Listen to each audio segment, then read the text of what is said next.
Una vez más, qué bueno poder estar aquí con ustedes en este hermoso momento de bendición en el cual la iglesia es edificada y pastoreada.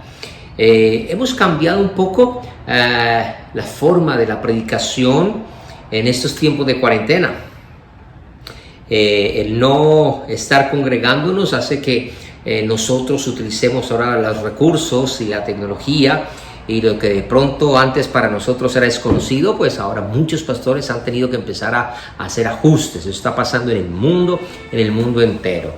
Y yo me siento muy complacido desde aquí, desde mi casa, estar hoy sábado, para poder acompañarles en este tiempo de bendición. Espero que las enseñanzas que tuvimos ayer y antier hayan podido ayudarles y bendecirles. Hoy dejamos a Daniel atrás.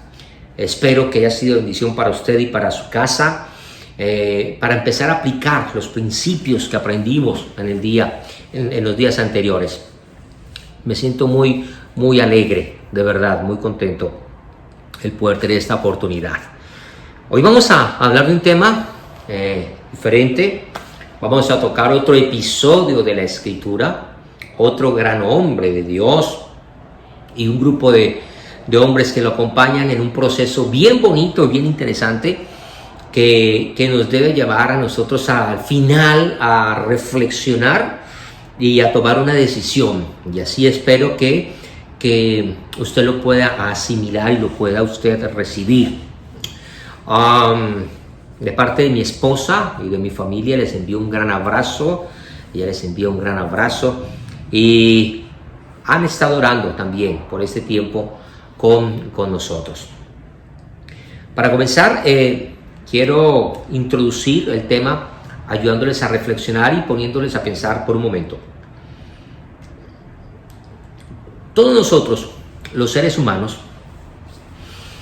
cuando llegamos a esta tierra, muchas veces nos reciben con algunos elementos propios, dignos a la etapa que hemos comenzado en esta tierra.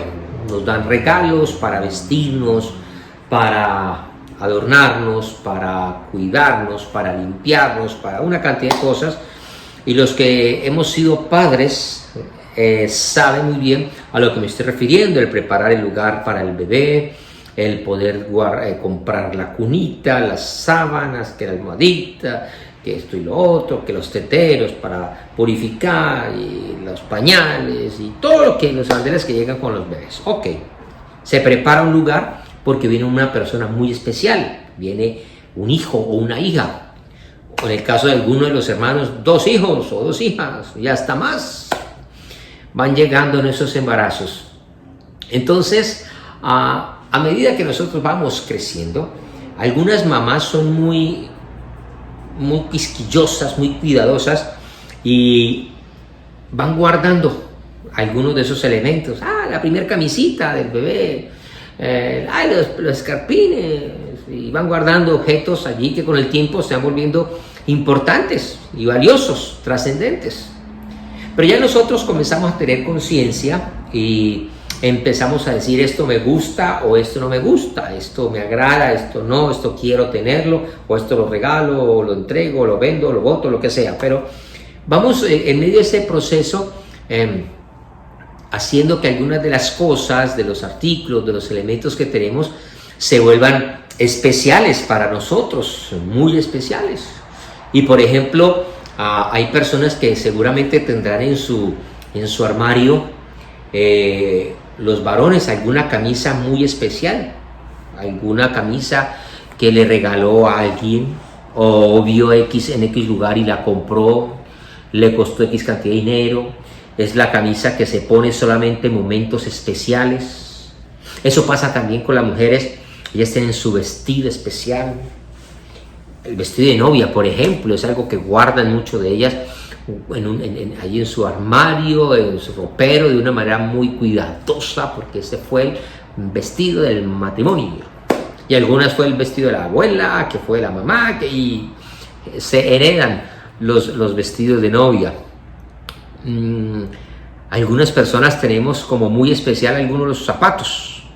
Y generalmente los zapatos que más nos gustan son los zapatos que más usamos. Eso sí no los guardamos como las camisas finas o los vestidos finos. No, esos salen a la calle, con eso andamos para arriba, para abajo, porque son muy cómodos, porque nos gustan, porque así estén rotos, viejitos. Hay gente que dice, son mis zapatos. Y cuando se rompen, hay gente que los cose, los pega otra vez, porque son los zapatos especiales, porque no hay otros zapatos como esos, son los cómodos.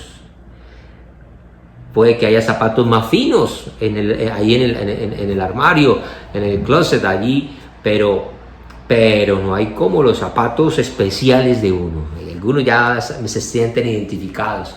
Hay personas que tienen como algo muy especial, alguna joya. Gente que gusta coleccionar relojes y tienen sus relojes especiales, tienen sus joyas especiales y van haciendo artículos con un alto valor sentimental y emocional, porque es que este me lo regalaron en el cumpleaños, o me lo dieron por el grado, o me lo dieron por el ascenso, X categoría, y le vamos colocando un valor sentimental y emocional a las cosas. Eso pasa también. A algunas personas le pasa eso con los libros. Hay gente que es muy lectora, le gusta leer y tendrán su libro favorito. El libro que es favorito para mí tiene 66 libros y lo estudio desde los 9 años de edad hasta el día de hoy. Lo único que ha hecho ese libro es bendecirme, ayudarme, orientarme, consolarme, sanarme. Me regaña también y me puede dar vida. Pero al punto que voy es que nosotros los seres humanos vamos haciendo de ciertos elementos algo muy especial para nosotros. Algunas personas, algunos grupos ya un poco más grandes, se empiezan a identificar con algunos emblemas. Por ejemplo, si yo trajese hoy una camisa amarillo, azul y rojo con el número 10 o 9, James Falcao, los colombianos ya sabemos a quién nos referimos. Las camisas, los emblemas, los escudos hacen que nosotros nos identifiquemos con algo o con alguien también. ¿Y por qué le hablo esto? Porque si yo hablase de naciones, las naciones también tienen sus emblemas. Por ejemplo, acá en Estados Unidos es muy común ver águilas de cabeza blanca, le llaman águilas calvas, como el emblema, como símbolo emblema de su nación. Nosotros en Colombia tenemos un cóndor, un ave carroñera, le llaman el príncipe de los gallinazos, es nuestro emblema, es nuestro escudo. Cuando hablamos de estos colores y todo, yo quiero decirle que en Israel también era un objeto, tenían muchos objetos también muy especiales los judíos, los hebreos, pero un elemento muy especial que representaba mucho para ellos. Dios se toma el trabajo de inspirar a un hombre como Moisés para poderlo labrar, organizar. Bueno, eso pasa con todo el mobiliario, con todos los muebles del tabernáculo, pero entre todos los elementos, entre todo lo que hay, altares de incienso, candelabros, entre tantas cosas que había, hay un objeto que es el más especial de todos los elementos que el pueblo de Israel tenía. Una caja de madera, de acacia fina, forrada con oro por dentro y por fuera, con una tapa majestuosa, con 2 querubines hechos en oro, labrados, tallados, una cosa majestuosa, con un valor físico impresionante, pero con el valor emocional y lo que representaría mucho más interesante. Dentro de esa caja guardaron nada más y nada menos que las tablas con las cuales Dios le habla a Moisés y le dice: esta va a ser la ley de mi pueblo, nada más y nada menos. Las tablas, por un lado, también estaba la vara del primer sumo sacerdote que tuvo la nación de Israel, la vara de Aarón, que un día floreció, estaba ahí metida en esa caja. Y también estaban nada más y nada menos que unos recipientes con la comida que el mismo Dios cada madrugada se levantaba, y hablo de levantarse de manera paradójica, pensando que Dios se ha dormido y se despertó. Estamos hablando de despertar en estos días. Y dijo: voy a hacerles el desayuno a mi pueblo Israel que está en el desierto. Allá no tienen comida, no tienen manzana, no hay leche, no hay café, no hay jugo, no hay huevitos. Entonces voy a hacerles el desayuno. Y el mismo Dios se ponía a hacer un desayuno. Todos los días, no faltaba. Ese pueblo comía, no se saciaba, comía. Mejor dicho, disfrutaban de la comida. Y estuvimos hablando de comida ayer, ¿verdad? Ok. En ese recipiente echaron la comida de Dios, el maná, que caía todos los días sobre el pueblo de Israel. Quiero preguntarle, ¿será de valor esa caja? Claro que sí. No solamente por lo que vale, sino por todo lo que ya tenía y todo lo que representaba. Pero hay algo más. En esa caja, el sumo sacerdote, una vez al año, venía con la sangre que se derramaba para el perdón de todo el pueblo, y venía y la derramaba ahí. Y entonces la sangre caía, cubría ahí el propiciatorio, así se llamaba la tapa, y los querubines y todo lo que está ahí, caía allí como señal de que Dios, por un año más, iba a cubrir los pecados del pueblo. El pueblo iba a estar listo, todo no se iba a ver el pecado del pueblo, todo lo que han hecho por un año más, entonces están ahí cubiertos los pecados del pueblo. Ahora le pregunto, ¿tiene importancia esa caja? Claro que sí, ya tiene un valor incalculable, impresionante. Y no solo eso, nos dice también la Biblia, la Escritura, que el pueblo de Israel, cuando iba a pelear, cuando iba a las batallas, ellos llevaban esa caja, se llama el Arca del Pacto. Y cuando iban a las batallas, el pueblo iba a la fija, el pueblo iba a ganar, estaba listo para ganar, porque Dios estaba allí. Sobre esa caja descendió una nube conocida como la Shekinah de Dios, la presencia de Dios. Esa caja representaba la misma presencia de Dios. Ahí llegaba también el Kabod de Dios, la gloria de Dios, lo más denso, llegaba allí, se sentaba allí, ahí estaba posada. Ese objeto, mi amigo, era lo que marcaba la diferencia entre el ejército de Israel y los otros ejércitos. Ahí estaba Dios. Eso significaba que ahí estaba Dios. Todo fue bonito, todo fue hermoso por muchos años. Un día los filisteos tomaron el arca, se la llevaron, hubo estragos entre los filisteos, mortandad, heridas. El Dios de ellos quedó decapitado porque pusieron el arca de Dios junto al otro Dios. Todo eso ahí quedó. Y mi historia se centra ahora, entonces, en el primer libro de Samuel. Acompáñeme por favor allí, en su Biblia rápidamente, si tiene su medio, primer libro de Samuel, su medio electrónico, su teléfono o su tablet. Tome su Biblia, primer libro de Samuel, en el capítulo 7. Donde vamos a comenzar la historia de lo que voy a compartir en los próximos 25 minutos que tengo para poder compartir. Primer libro de Samuel, capítulo 7, verso 1 y 2, dice: y vinieron los de Kiriat Jearim y llevaron el arca de Jehová y la pusieron en casa de Abinadab, situada en el collado. Escuche cada palabra. La llevan, la ponen allí en la casa de Abinadab y santificaron a Eleazar, su hijo, para que guardase el arca de Jehová. ¿Cómo se llamaba el hijo? Muy bien, Eleazar.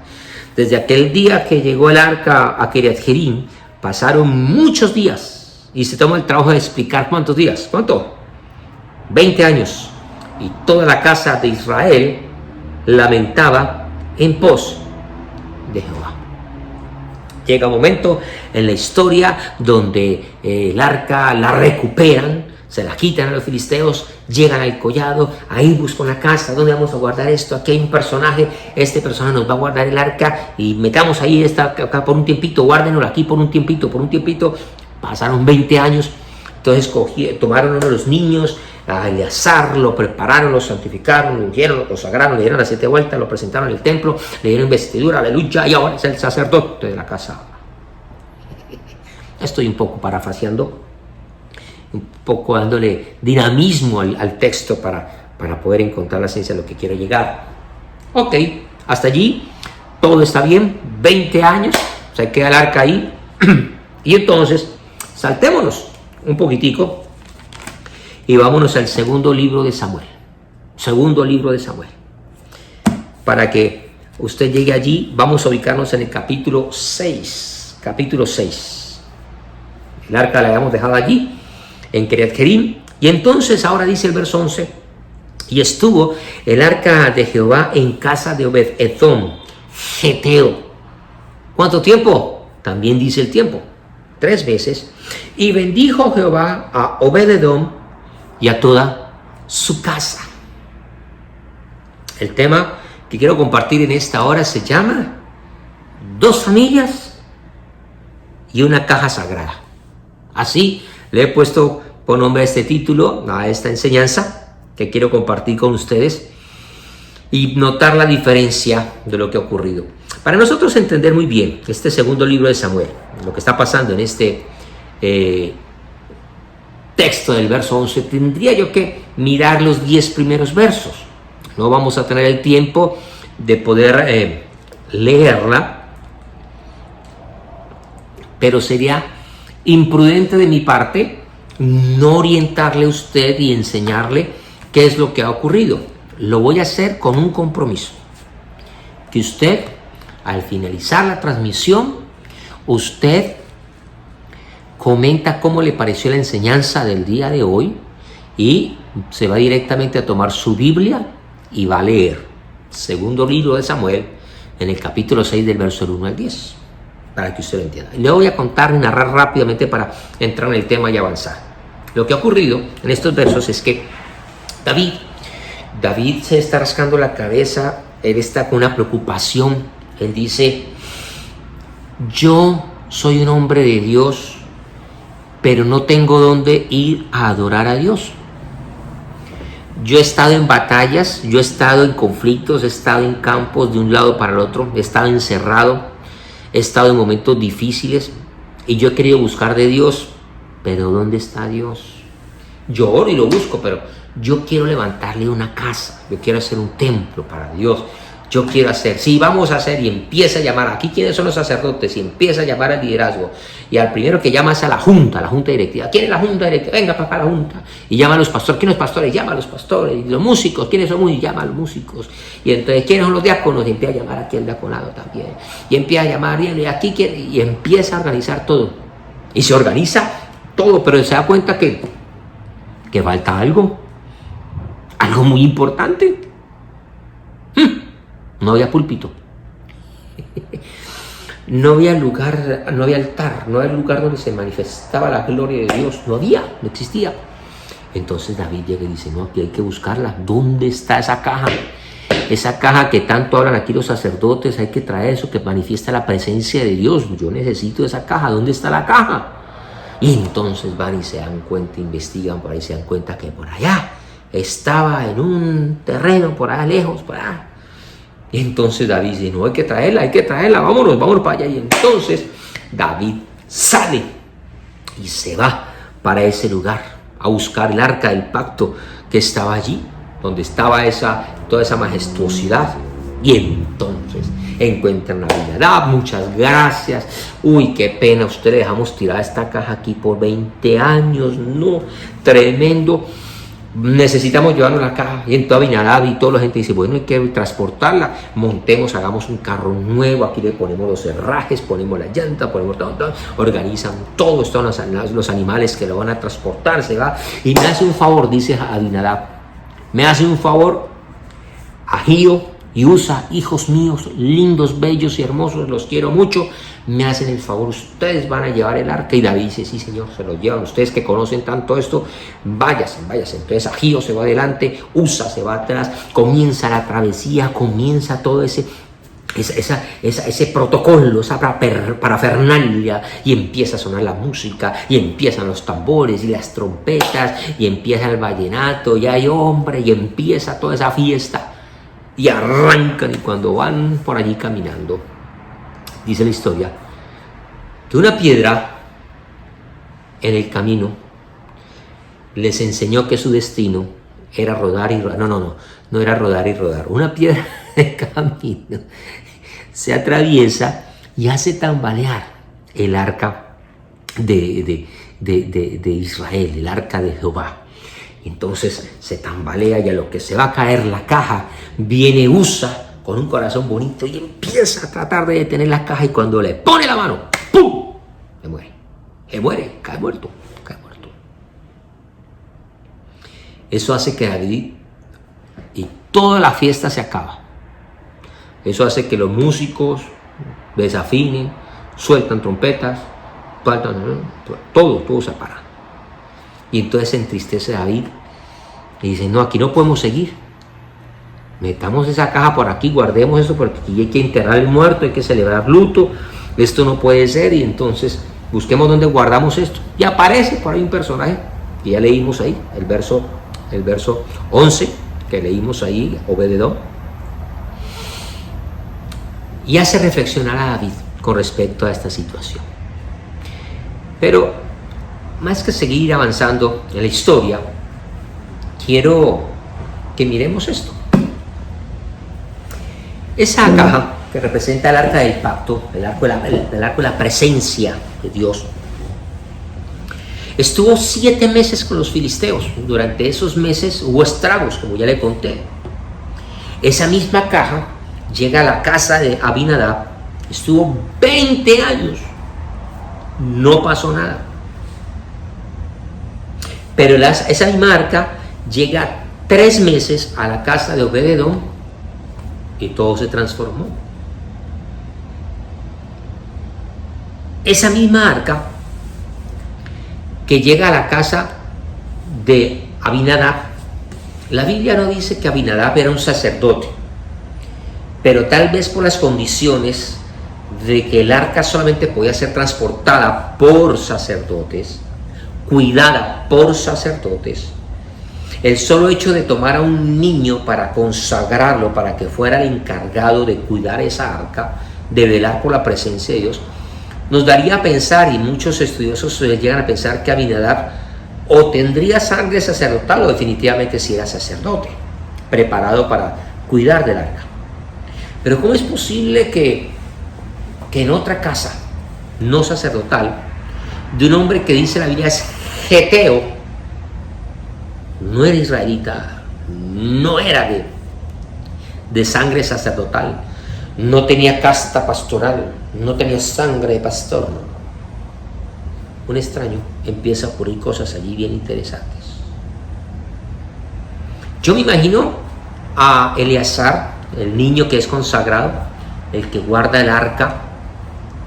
El arca, entre otras cosas, tenía que ser cubierta, nadie la podía ver, nadie la podía tocar, pero yo me imagino que cuando llegó eso a la casa de Obed-edom, a la de Abinadab primero, yo me imagino que le dicen, mire hermano, cuídenos esto, usted métale a un rinconcito. Eso la metieron con mucho cuidado, porque es que acaba de hacer estragos con los filisteos, y la ponen en un rinconcito. La mujer y todo empezaron a barrer primero el piso, trapearon, organizaron, desinfectaron, pusieron todo eso bonito.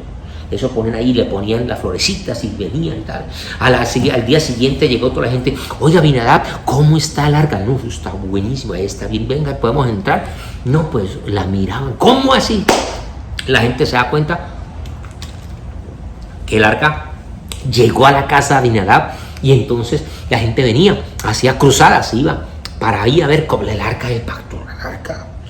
Los enemigos pasaban por el lado y decían, no podemos pasar por la casa de Abinadab, porque ahí donde está el arca, esa arca es sagrada. Yo me imagino que la primera semana, 2 semanas, 1 mes, 2 meses, nada que venían por el arca, y ya como que entonces empezó eso a hacer un mueble más ahí en la casa. Empezó ahí.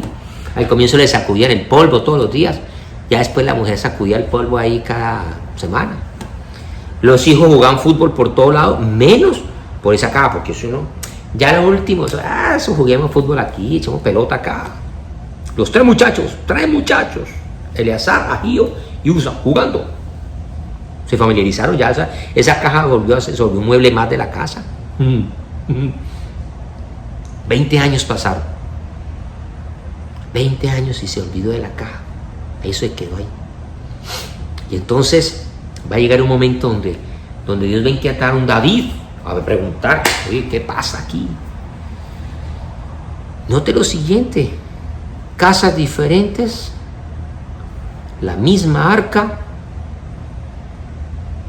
el mismo Dios, pero los resultados van a ser diferentes. Ahora la casa de Abinadab, solamente esta caja va a ocupar un espacio más, un lugar más. Pero esa misma arca, en la casa de Obed-Edom, la misma caja, en solo 3 meses, va a traer un cambio. Va a traer una transformación. Va a traer un despertar. Entonces yo quisiera, en este punto, que miráramos estas 2 casas como ejemplo de 2 tipos de cristianos, podríamos decir. Sí, podemos decir 2 tipos de iglesias también. Podemos decir 2 tipos de ministerios. Sí, 2 tipos de liderazgo para los líderes que nos escuchan, que nos ven. Sí, podríamos hablar de esta tipología con respecto a estas 2 casas. ¿Qué nos van a enseñar a nosotros estas 2 casas? ¿Qué estilo de vida nos va a enseñar? 2 cosas muy fundamentales. La primera de ellas es el gran peligro, el gran riesgo de uno acostumbrarse a las cosas. El gran peligro, el alto riesgo de familiarizarse con las cosas y aún con las cosas de Dios. El gran riesgo de la costumbre, el gran riesgo de la religiosidad, de volverse religioso. Mire, cuando le hablo de esto, y utilizo la palabra familiaridad, porque nosotros los seres humanos somos seres de mucha costumbre, nos habituamos, somos muy fáciles de ser plasmados y marcados en hábitos. Nos despertamos a la misma hora, hacemos lo mismo en la mañana, comemos generalmente lo mismo, tomamos el mismo carro, el mismo bus para ir al trabajo, generalmente es el mismo conductor, el mismo chofer que nos lleva en el bus, la misma gente que se desplaza por la ruta generalmente, o tomamos el carro y tomamos generalmente la misma ruta. Nos acostumbramos fácilmente a parquear el carro en el mismo sitio, generalmente en el trabajo. Nos gusta empezar la rutina del trabajo de la misma manera, generalmente. Y así sucesivamente. Todas las labores de la casa se hacen de la manera rutinaria. El lunes hago esto, el lunes limpio, el martes limpio aquello, el miércoles organizo tal cosa, los viernes es día de aseo general, ese día hay que tomar. Son rutinas, el hombre es muy fácil, cae fácilmente en rutinas, en hábitos. Y si yo hablo de la iglesia, ni más ni menos, somos hombres de hábitos, de rutinas. Si vamos a la iglesia, por ejemplo, nos gusta sentarnos generalmente en el mismo lugar, en el mismo sector de la iglesia. Eso, por ahí vamos. Nos gusta, nosotros decimos los cristianos, decimos que nosotros no rezamos, que nosotros oramos. Y yo pregunto, ¿qué es orar? Y la gente dice, no, orar es, ya lo escuché, hablar con Dios. Pero si nosotros miramos nuestras oraciones, muchas veces son los mismos rezos, las mismas palabras, los mismos gestos, lo mismo de lo mismo. Empezamos con las mismas palabras y decimos que nosotros no rezamos, que nosotros oramos, cuando la verdad es que son rezos, lo que muchas veces hacemos de una manera familiar, rutinaria, cotidiana, de la misma manera. Leemos la Biblia y para poder leer la Biblia hay que decir las palabras mágicas. Leemos la Santa Palabra en el nombre del Padre, del Hijo y del Espíritu, porque si no la leemos así, no funciona. Yo nunca vi a Jesús diciendo, y leemos las sagradas palabras. Sí, Jesús entró a la sinagoga, tomó el rollo y dijo, leemos el rollo en el nombre del Padre, del Hijo, del Espíritu Santo, y el pueblo de Dios dice, amén. No dice así. Pero los seres humanos nos metemos en rutinas, es muy fácilmente caer en rutinas. Ahora, cuando yo estoy hablando de este gran peligro de familiarizarse con las cosas, de hacer las cosas rutinariamente, de lo mismo, pues nosotros vamos perdiendo muchos detalles, mucha esencia, muchas cosas que le dan swing, que le dan sabor. Mi papá es hotelero, mi papá es un chef, un cocinero que fue pionero en la gastronomía en Colombia. El hombre tuvo el primer programa de televisión de cocina, de culinaria, en la televisión a blanco y negro. Él tiene un libro que se llama 365 formas de preparar un huevo. Cuando yo miré ese libro, dije, wow, muchos de nosotros nos salimos de huevo frito, huevo revuelto, con cebolla y tomate, huevo tibio y para de contar. Bueno, a veces le echamos salchichas y maíz. Otros le echan un poquito de carne, pero de ahí para de contar. Hay 365 formas de preparar un huevo y nosotros siempre caemos en los mismos. Hablando de este concepto de religiosidad y de costumbre, nos lleva a nosotros a hacer que el caer en esto hace que nosotros nos acostumbramos a las cosas y vamos perdiendo la esencia de lo que realmente representan las personas, de lo que representan para nosotros las cosas sagradas como las cosas del Señor. Y entonces, ahora vemos en este episodio cómo el padre de Abinadab, en el momento de transportar el arca, se olvida que el consagrado era Eleazar. Se olvida que el que habían sido preparado para cuidar el arca era su hijo Eleazar, tal vez era el primogénito. Pero ahora este hombre dice, no, vaya Usa y vaya Ahío, y ustedes son los encargados de llevar el arca. Ustedes son los que han jugado tanto con el arca, ya conocen tanto esto, que vayan adelante y transporten. Es más, como ellos son muy sardinos, son muy jóvenes, tal vez unos adolescentes o una juventud que no está avanzada, en ese momento dicen, vamos a construir algo, vamos a innovar, vamos a hacer reingeniería y vamos a construir un carro y vamos a ponerle lo mejor y vamos a adecuarlo y vamos a darle todo lo necesario para que puedan transportar el arca tranquilamente hasta el destino que el rey quiere llevarle. Y se olvidaron de las cosas, se perdió la esencia. Y entonces ahí más adelante va a venir la desgracia que se avecina. Viene una muerte, porque ellos se olvidaron de que el arca no había que transportarla en ningún tipo de vehículo. La ley decía, la palabra decía que los sacerdotes tenían que tomar el arca y llevarla al hombro, tenían que transportarla, y eso no se transportaba de cualquier otra manera. Ahora nos estamos encontrando a un hombre que había tenido familiaridad en el arca, pero en el momento de la consagración, en el momento del servicio, en el momento de la ejecución, viene el problema, viene la dificultad, viene la piedra, viene el tropiezo, y en ese momento ahí es donde viene la muerte, ahí es donde viene entonces el deceso, ahí es donde viene el momento como viene la muerte sobre un personaje que creció con el arca, se familiarizó con el arca, vivió con el arca, comieron con el arca, hicieron una gran cantidad de funciones con el arca, y entonces perdieron la forma, la esencia de cómo se debe transportar lo sagrado, lo que es de Dios. Y las cosas de Dios se hacen a la manera de Dios. Las cosas de Dios se hacen a la forma de Dios. Las cosas de Dios no se hacen con las intenciones de los hombres. Es como Dios dice y así es. Caso muy contrario con la vida de Obed-Edom, que fue sensible a poder estar dispuestos a recibir lo que venía de parte de Dios. Viene a mi mente un verso que está en Santiago, allí en el capítulo 4. Santiago capítulo 4 nos dice que el que sabe hacer lo bueno y no lo hace, le es considerado como pecado también.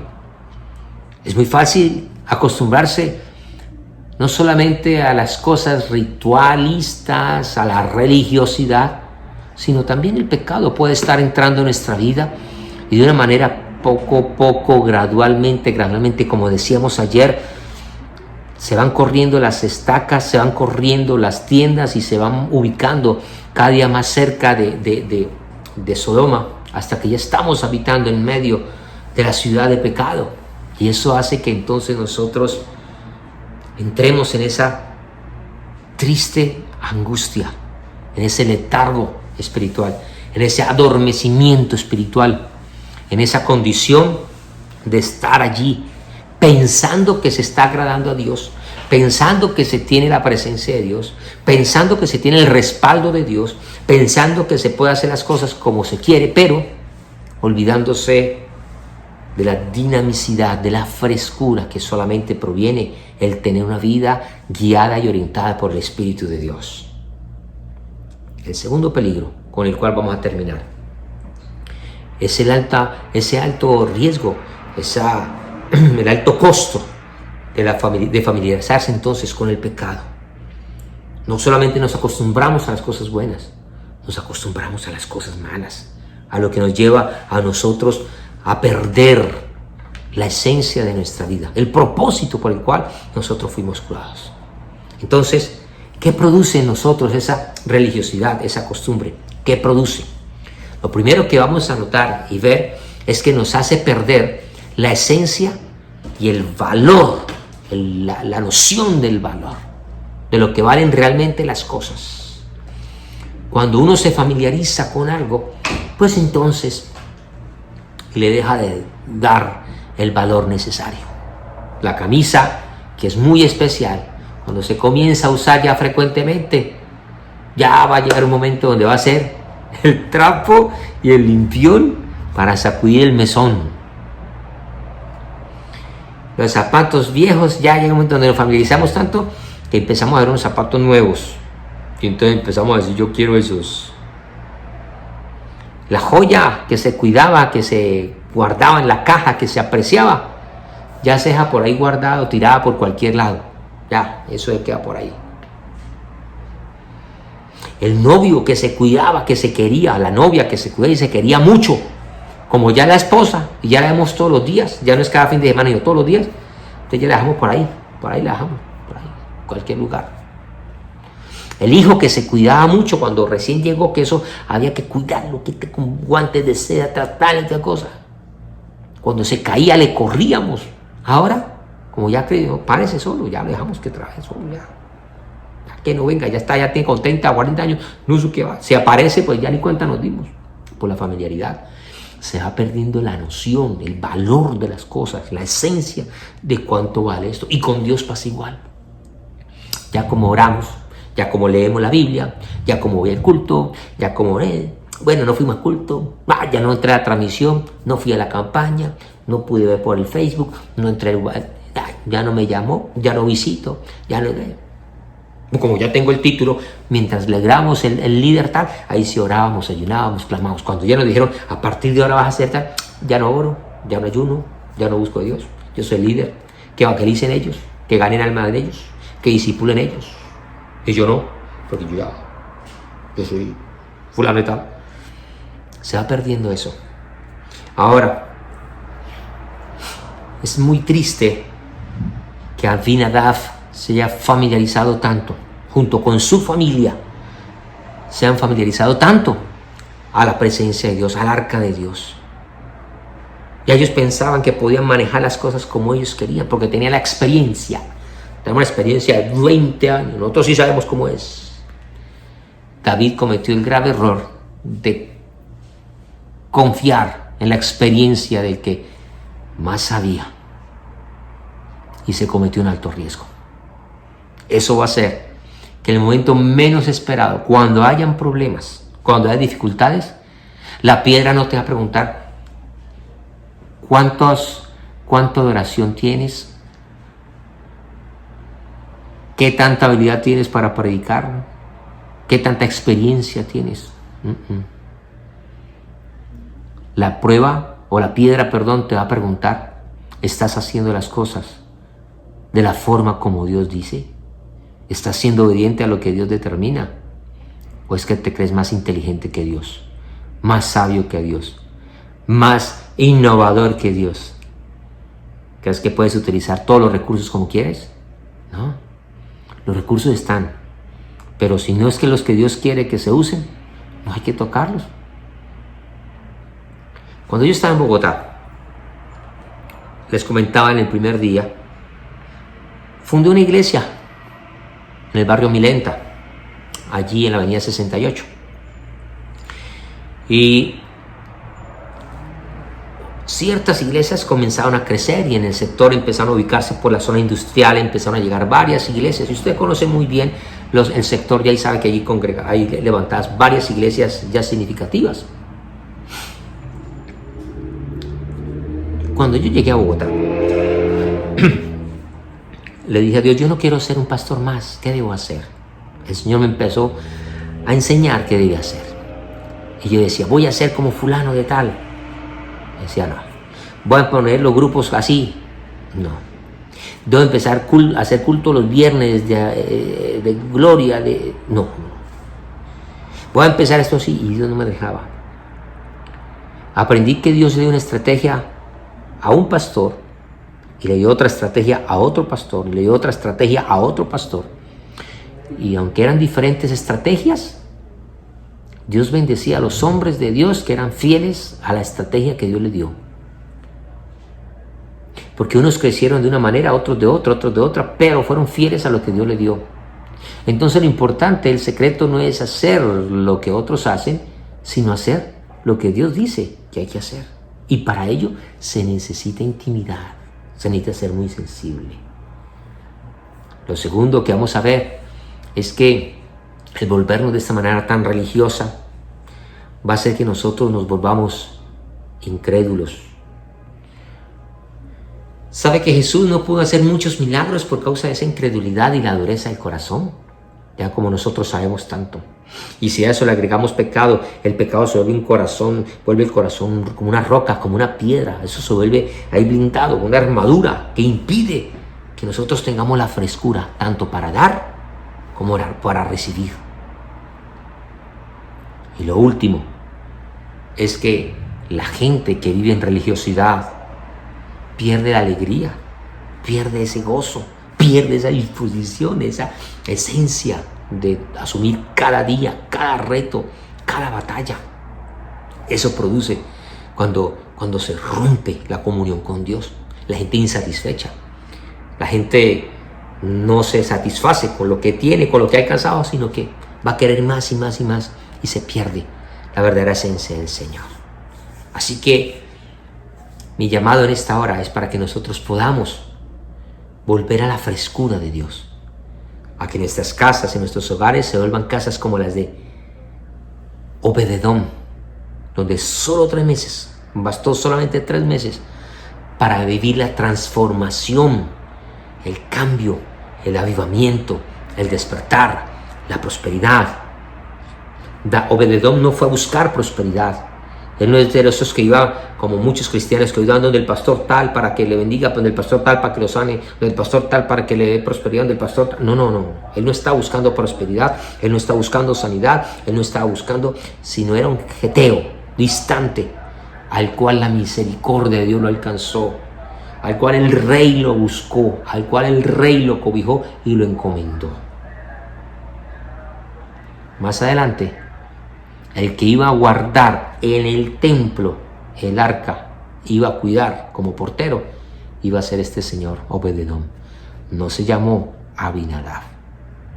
Líder que me escuchas, es tiempo de renovarse. Esto no es de cómo se hacía la iglesia hace 15 años atrás, hace 20 años atrás. Los tiempos han cambiado. La presencia es la misma, la presencia de Dios. No venda los principios. Sé fiel, camina en obediencia, desarróllate, date el privilegio de ser permeable, de poder encontrar lo nuevo y lo fresco de Dios, para que de esta manera tu vida, tu casa y tu familia también sean bendecidos. Con esto los dejo. Espero que este mensaje realmente haya traído bendición a sus vidas, y de esta manera compártanos, hágalo llegar allí ese mensaje a los pastores, a los líderes, coméntenos, háganos saber. Y mañana cerramos este tiempo, este ciclo de enseñanzas, así que espero que sea de gran bendición para su vida y para su familia. Dios les bendiga, hasta pronto.